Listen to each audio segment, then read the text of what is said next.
Assalamualaikum warahmatullahi wabarakatuh. Jumpa lagi dalam video pembelajaran kali ini dalam materi fikih kelas 9. Sahabat belajar, tentu kalian pernah dong melihat berita seperti ini. Gara-gara hutang piutang muncul berbagai macam permasalahan, dari pembunuhan, jual anak, perceraian, penyekapan, penculikan, bahkan sampai ke penjara. Nah, sahabat belajar, sebenarnya bagaimana sih pendapat atau pandangan Islam terhadap utang piutang? Yuk kita belajar bersama.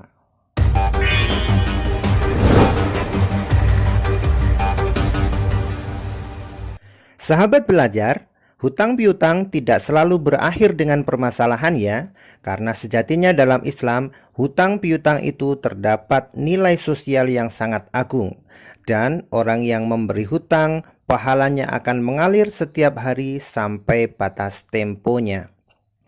Baiklah, kita mulai dari pengertian hutang piutang.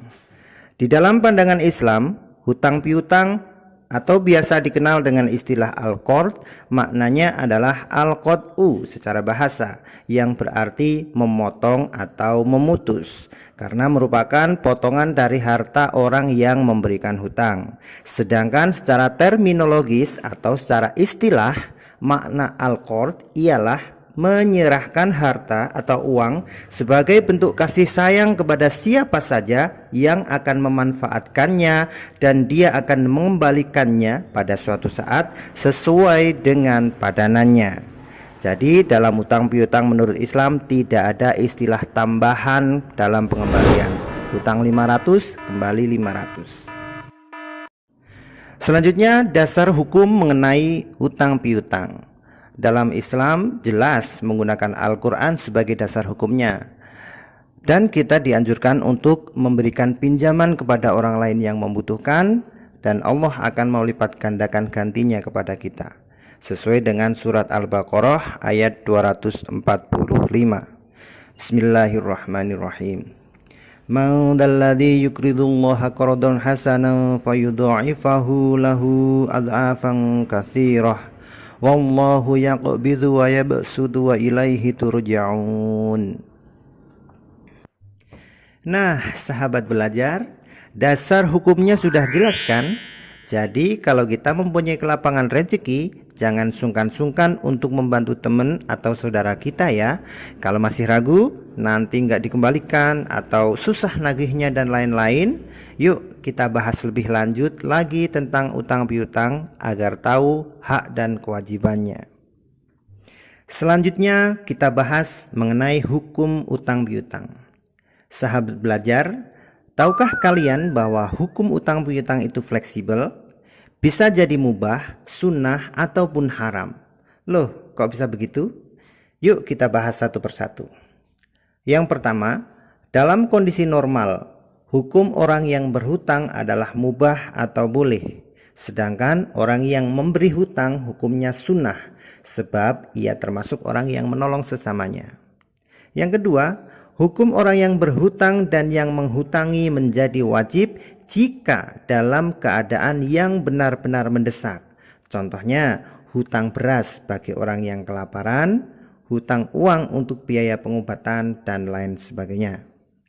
Dan yang ketiga, hukum hutang menjadi haram jika memberikan hutang untuk hal-hal yang dilarang agama, seperti untuk membeli minuman keras, berjudi, berzina, atau yang lainnya. Jadi sahabat belajar, sebelum kita melakukan kegiatan hutang piutang, kita harus tahu dulu alasannya ya, agar kita tidak salah dalam melakukan praktek hutang piutang. Kita lanjut. Apa saja yang menjadi syarat dan rukun utang piutang yang sesuai syariat Islam? Ini ada beberapa syaratnya. 1. Harta yang dihutangkan jelas dan harta yang halal. Ini jelas harus halal, tidak boleh haram. Yang kedua, pemberi pinjaman tidak dibolehkan mengungkit masalah hutang dan tidak menyakiti perasaan pihak yang meminjam. Jadi tidak boleh kemarin masih hutang lagi, ini belum dibayar dan lain sebagainya, tidak boleh. Yang ketiga, peminjam niatnya adalah untuk mencukupi keperluannya dan mendapatkan ridha Allah dengan mempergunakan yang dihutangkan secara benar. Oke, di jalannya yang benar. Yang keempat, harta yang dihutangkan tidak membuat atau memberi kelebihan pada pihak yang mempiutangkan. Ini dalam hal pengembalian ya. Jadi kalau utangnya 100.000 nanti dikembalikannya tetap 100.000, tidak memberikan kelebihan apapun. Nah, sahabat belajar, ini yang paling penting dalam utang piutang, agar dengan sahabat, teman, saudara ataupun tetangga kita tetap rukun tanpa ada masalah apapun ya, yaitu adab utang piutang. Dalam video ini akan saya sampaikan beberapa poin saja, silahkan di pause videonya agar mendapatkan poin-poin yang lain. Yang pertama, adabnya adalah 1. Ada perjanjian tertulis dan saksi yang dapat dipercaya. Nah, ini agar tidak terjadi perselisihan nantinya di belakangnya, ditulis. Yang kedua, pihak pemberi hutang tidak mendapat keuntungan apapun dari apa yang dipiutangkan. Ini sudah jelas, kalau ada kelebihan nanti jadinya riba. 3. Berhutang hanya dalam keadaan terdesak atau darurat.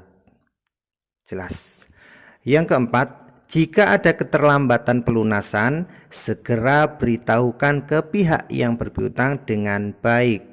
Jadi ngomong dengan baik-baik kalau misalkan belum bisa membayar hutang sesuai dengan batas temponya. Ini juga diperuntukkan agar tidak terjadi perselisihan. Itu ya. Yang terakhir, hikmah utang piutang. Apa sih hikmah utang piutang? Ada 2. Yang pertama, hikmah bagi orang yang berpiutang antara lain: 1. Menambah rasa syukur kepada Allah Subhanahu wa Ta'ala atas kelapangan rizki tentunya. Yang kedua, menambah rasa peduli dan empati pada sesama. Yang ketiga, menumbuhkan rasa solidaritas. Yang keempat, mempererat tali silaturahmi. Dan yang kelima, menambah pahala karena sebagai ladang ibadah. Ada yang bisa menambahkan apa hikmah bagi orang yang berhutang?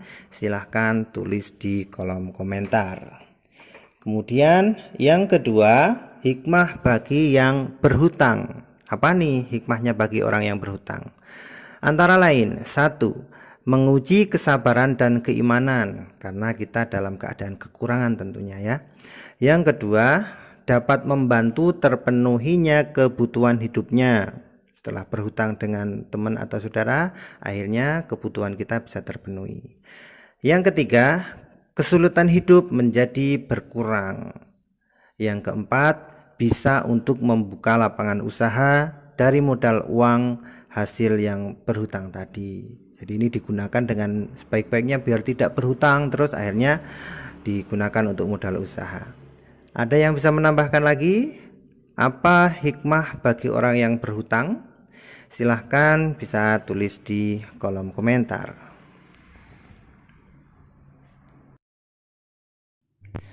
Nah, sahabat belajar, gimana? Sudah jelas pembahasan kita tentang utang piutang? Kalau ada pertanyaan, silahkan tulis di kolom komentar ya. Kita akan bahas secara bersama-sama. Sekian video kita kali ini, semoga bermanfaat. Sampai jumpa pada video yang akan datang. Assalamualaikum warahmatullahi wabarakatuh.